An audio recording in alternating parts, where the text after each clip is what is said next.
This is Douglas Bickford in Klamath Falls, Oregon, which is my hometown, broadcasting live out of my 104-year-old home here in Klamath Falls, Oregon, like I said. Any of you can contact me at 458-232-5238 for anything, day or night. I'm here to help you because what I'm doing is teaching self-esteem out of this book on YouTube, okay? And I put this stuff on Facebook and whatever, Twitter and all that, right? Anyway, the reason I'm teaching self-esteem out of this book by a doctor of psychology called the Portable Therapist, Dr. Susanna McMahon. She has a PhD. She's a psychiatrist. She's a therapist, a counselor many years. I'm not sure if she's still in practicing her profession. But this book, The Portable Therapist, will make you healthy-minded. And it starts by teaching you, like it taught me, how to attain self-esteem. And I didn't have any self-esteem for 65 years of my life because I was sexually, emotionally, and physically abused as a child by my parents. So I carried that my whole life and what self-esteem is how you feel about yourself inside, okay? And the very simple concept out of this book, the very first concept I started doing from a psychiatrist, folks, not come from Douglas Bickford, is to look yourself in the mirror daily without fail for the rest of your life and say, I love you, say, I love my inner child, say, I'm worthy to be loved and worthy to love. Say those three things to yourself in the mirror. It will give you self-esteem on steroids, according to a psychiatrist. She says that a few times in this book to do that. Okay, and you got to remember that's what she told her clients.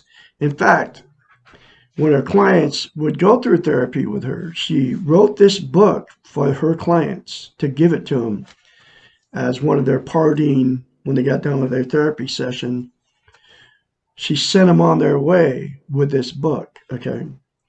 Because in this book will make you healthy-minded unless you're mentally ill and you need medication, okay? But the very first concept is what I just told you, is mirror therapy, okay? Now, here's the deal about self-esteem. Self-love, self-confidence, self-worth, right? You cannot love without it. You can't be loved without it, and you cannot be content, okay? And it all comes from the book.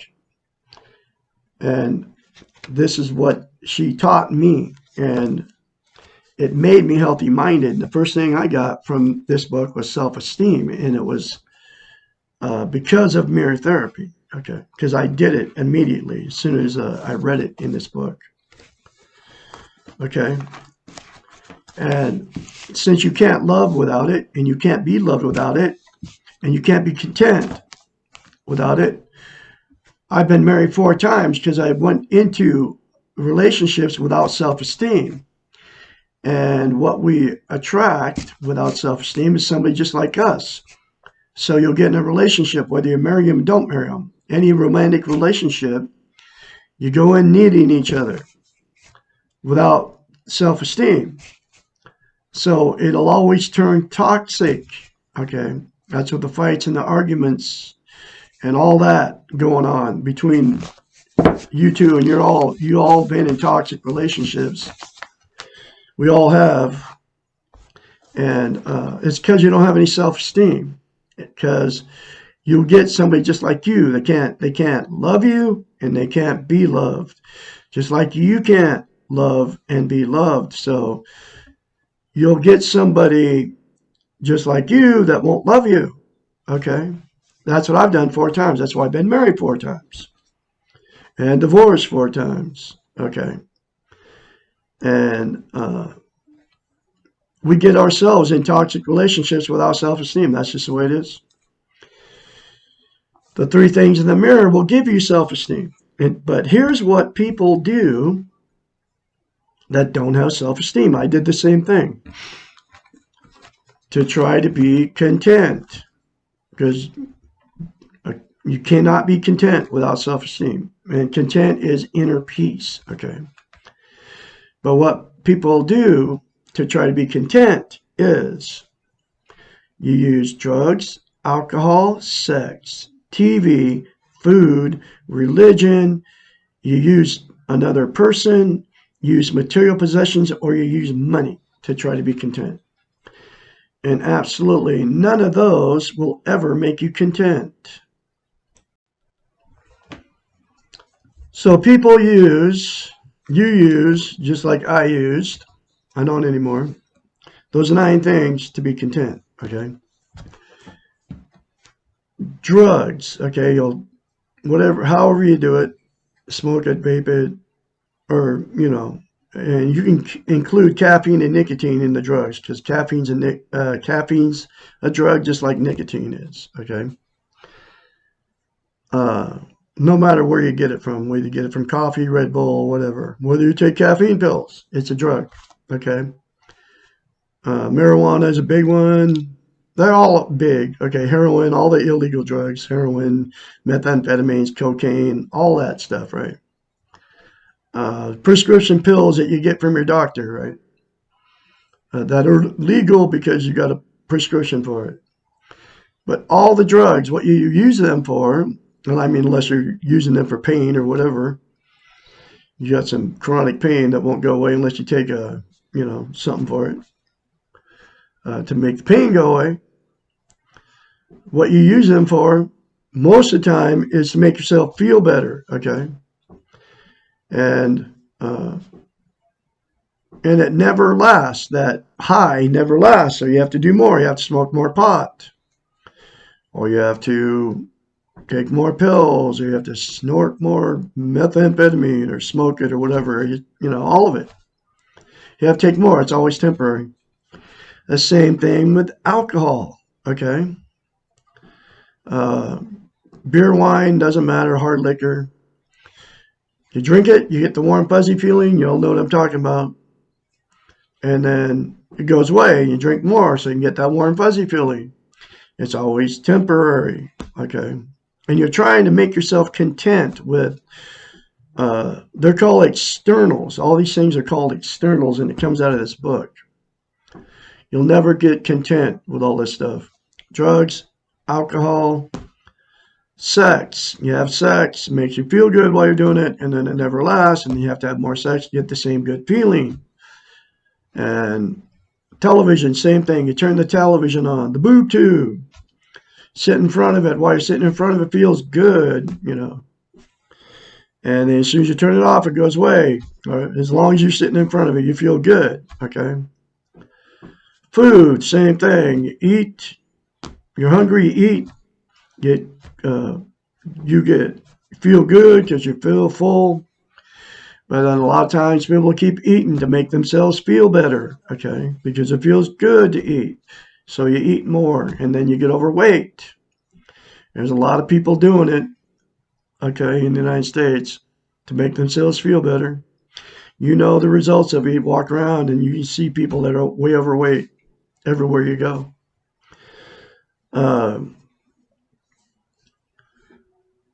Food, religion. You go to church, you give them your money. Doesn't matter which one it is. Jehovah's Witness, Buddhism, Muslim, Christian, you know, Seventh-day Adventist, Mormon, Episcopalian, Lutheran, you know, all of them. It doesn't matter which one it is. You go to a church, you hang out with all those people. You go to the Sunday, Wednesday night potluck or Wednesday night service, and then you go to the potluck on Friday. Hang out with them. While you're there, you feel good. As soon as you leave, the good feeling goes away. You don't feel good anymore, so you keep going back, right? And all that. Material possessions, same thing. Whether it's new or not, get something new to you, okay? Another car. It feels good. You got, oh, wow, I got a new car. Or another car. Check it out, man. And You get a new one, then it's really especially cool because, you know, the new smell and all that stuff. New shoes, same thing. It's always temporary. You feel good when you get it, when you acquire it. And then when you get it, and it doesn't, it can even be a new house, another house, right? Feels good when you first get it, but that feeling never lasts. It's always temporary. And it doesn't matter what it is, material possessions. I mean, people go to thrift stores. They buy a bunch of stuff they don't need. And while they're buying it, it feels good. And then you get it home and then it just sits somewhere. You never even use the stuff. But it felt good momentarily. Never lasts. Relationship. You get a new relationship, right? You're all excited, man. You just met the love of your life, you know, whether it's a man or a woman. And, you know, you can't wait to hang out with him. You want to talk to him. You call him on the phone at 3 o'clock in the morning because you're so excited. I mean, this stuff has all happened to me, okay? All of it. And then, man, you move in and all that. And then y'all know, y'all been there. The good feeling goes away. And then you end up cheating on them, or they cheat on you, you cheat on them, you start calling them names, they call you names, you're running down the road in the car, man, trying to get away from these maniacs. And then you split up and it's always their fault. You blame them, they blame you. If he wouldn't have done this, I would have blah, blah, blah. She would have done this. And I mean, this all happened to me. Every marriage I've been in. That's why I've been married 4 times. Okay. Well, I'm single now. 14 months clean of jumping right back in another relationship. But you've all been there, you know that feeling, okay? It's always temporary. Money, same thing. You get a chunk of change. Feels good when you get it. And then you go spend it, you save it, whatever you do with it. But that good feeling, even though you got the money, goes away, whether you spend it or you saved it, okay? Initially, when you get it, it feels cool, man. And then it always goes away, especially if you get a big chunk of change. A lot of people go and blow it when they get a big chunk of money instead of buying something good with it. Okay. You go gamble it away at the freaking casino or whatever, trying to make more money. And then they never did. And there's people commit suicide because they do that stuff. It happened to me. I got $143,000 now. First thing I bought was my house and paid cash for it here in Klamath Falls, Oregon. That's where I'm broadcasting from. I don't have a house payment anymore because I took the first initial chunk I got, which was 72 grand, and bought this house that nobody wanted in Klamath Falls, Oregon because it's not on a foundation. 1,400 square foot, beautiful, 104-year-old home. It doesn't have a foundation. It sits on this thing called a post and pillar. Okay. So the banks won't finance it. Nobody wanted it. So that's why I got it so cheap. Right in the middle of COVID-19, 1,400 square foot home. Okay. With a huge lot. Anyway, so that happened to me. And I know that the money does. I still got money left, but that's not where I get my happiness from. I get it from having attained self-esteem. Okay. And you can all have the same thing by those 3 things in the mirror. That's how I got it. Anyway, that's how what people do. And you're all doing this stuff out there in cyberspace. I know you're doing it because you don't have self-esteem. Okay. And here's the thing about mirror therapy. You cannot lie to yourself in the mirror. And that's exactly why Susanna McMahon told her clients to look at themselves in the mirror and say, I love you. Say, I'm worthy to be loved with that you love. Say, I acknowledge I have an inner child. I love my inner child because we all have one. That's why she told her clients to do this, because she knew that you couldn't lie to yourself in the mirror. So you can't lie to yourself in the mirror. So here's proof that you don't love yourself, okay? I used to do the same thing. We're all in front of the mirror every day, whether you're brushing teeth, whether you're shaving as a man, putting makeup on as a woman, right? Every morning, usually.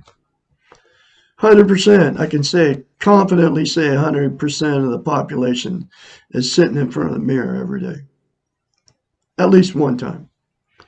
And what you do is you look at yourself. Oh, like I just turned 66, right? And I used to do the same. Wow. You know, you can see the wrinkles, right? You can say, whoa, I look terrible. And you all do it. I used to do it. I don't do it anymore. You know what I say now? I love Douglas A. Bickford, and I'm looking at myself right in the mirror in my face right now. I love Douglas A. Bickford. I love my inner child. I'm worthy to be loved. I'm worthy to love. I'm a beautiful person on the inside. I'm a very talented musician. I'm a good father. I'm a good grandpa. I'm full of goodness. I'm a, you know, on and on. This is what I say to myself daily now. Because I have self esteem now, I can say that very confidently, say all those things, okay, to me. Because we're all imperfect, folks. That's the way it is. I mean, even young people, I did the same thing as a young person. I don't even think I was 30 years old talking trash about myself in front of the mirror, you know.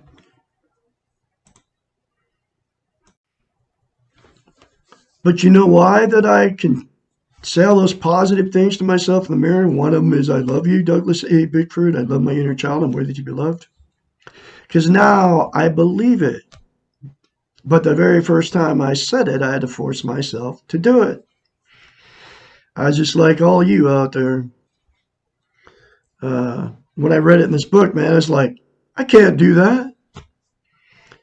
And the reason you can't do it is because you don't love yourself. And the reason and that is because you can't lie to yourself in the mirror.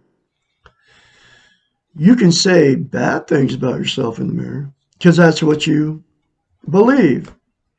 But you can't say good things about yourself in the mirror because you don't believe it. And you can't lie to yourself in the mirror. That's why you can't say good things to yourself in the mirror. Does that make sense to you folks? It's a psychological phenomenon that happens. You can't say, you can't lie in the mirror, so you can't lie in the mirror that you love yourself. You can't. That's the way it is. But you can force yourself to say it. And you will have to force yourself to say it, I guarantee it.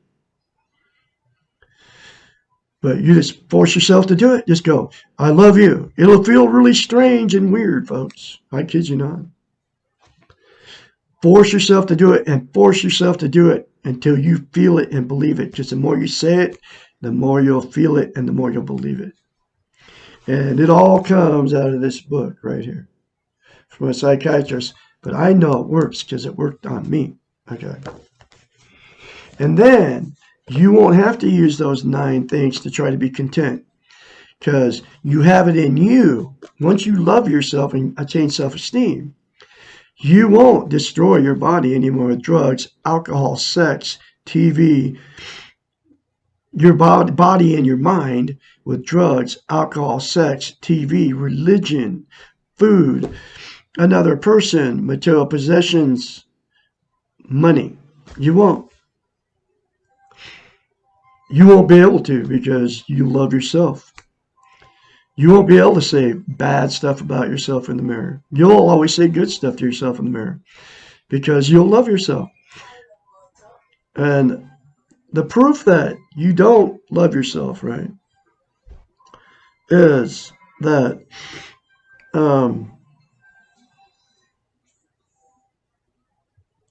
you will easily say bad things about yourself in the mirror.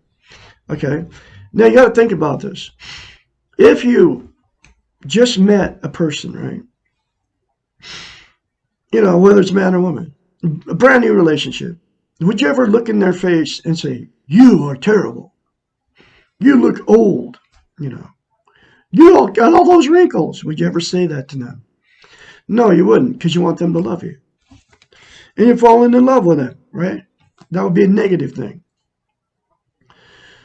You would never do it. So that proves that you don't love yourself because you'll do it to yourself. Okay, think about that. Okay.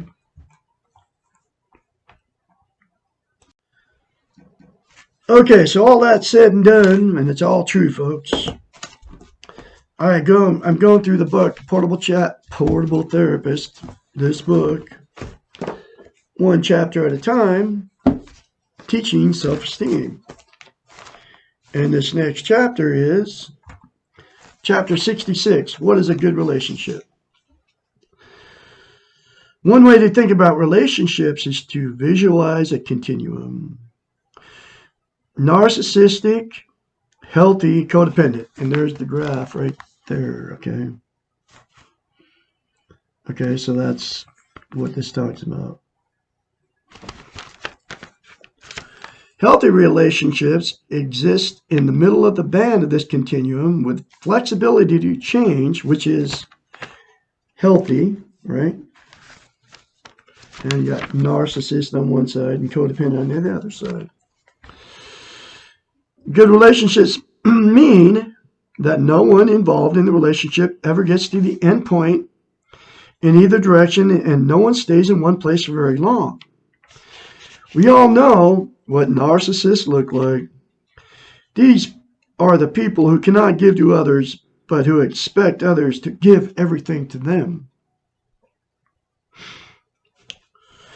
These people are the epitome of self-centeredness and usually have no intention of working on their own behalf when they can manipulate others to work for them. The codependent is the exact opposite and will be fully explained in the next question.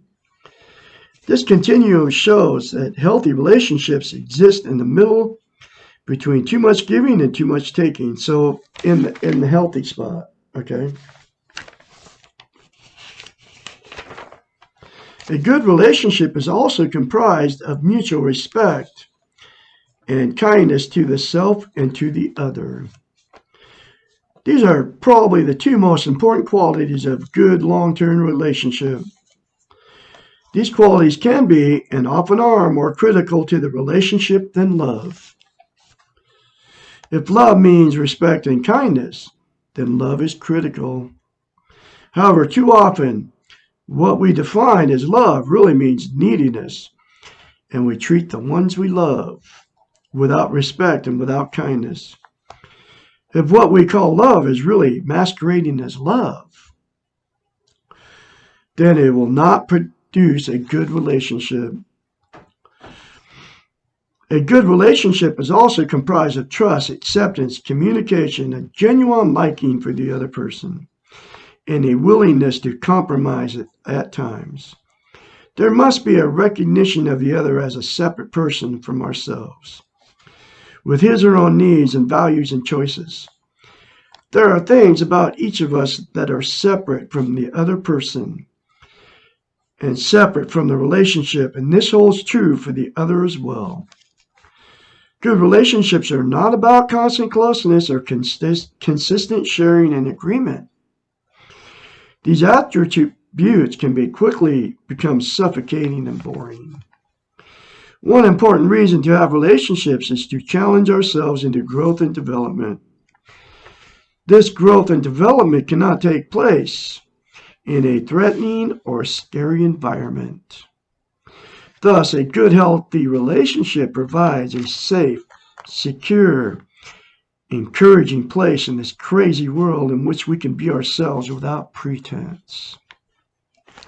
We are allowed to express our feelings, make mistakes, experiment, take risks, and be nurtured along the way.